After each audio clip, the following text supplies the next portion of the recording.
Hey, what's up, everyone? Okay, so here's the 5th edition 2024 version of the Player's Handbook. This has some new rules, new just updates on about everything, and I'm going to give you my opinion, the good and the bad, about the 2024 edition. I've been playing D&D since 1980. I had the Holmes Basics set, and then the first edition of AD&D. I play tested 2nd edition, and then kind of dropped off, and then picked it back up for 5th edition. Now, some questions that people have: is this beginner friendly? This, in my opinion, this is much more beginner friendly than the 2014 Player's Handbook of the 5th edition. So this is the one that you want to go with. It is more streamlined, and it actually starts off with, like, these are the dice. This is what D6 or 2D20.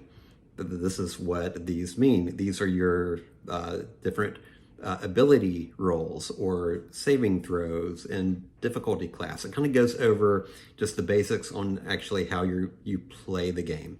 It also does a really good job of giving you examples throughout the book of someone playing it. And I'll give you an example right here. You've got beautiful artwork as well, but you see right here it's actually walking through a scenario with different with your dungeon master, different players, and then you have little things on the sideline that kind of tells you like what kind of throw rolls that you would make and kind of what's going on.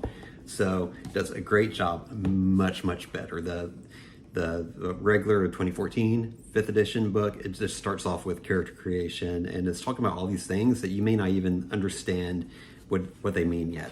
Okay, so great for beginners. Now this has all the rules that you need: character creation, picking your class, your spells.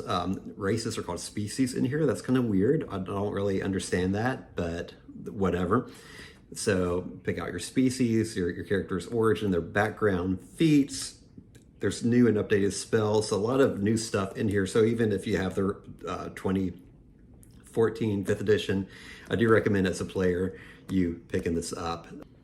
Okay, so my only really con about this, again, if you're a newer player, it could be overwhelming. So you might even want to start with a starter set, or maybe start, I don't know, playing like 1st edition AD&D. It's much more simpler. You don't have as many classes, you don't have as many races. It's more straightforward. However, you know, with these early editions of AD&D, if you're starting with a low-level character, they can die very quickly. It's more expendable. And again, Dungeons & Dragons started for as tournament play, based off of miniature wargaming. So it kind of spun off from that. As it went on, the role-playing aspect and solving puzzles and these other things kind of got more important in it, instead of just a basic dungeon crawl. Okay, so yeah, this can be overwhelming just with the amount of classes and subclasses and things like that.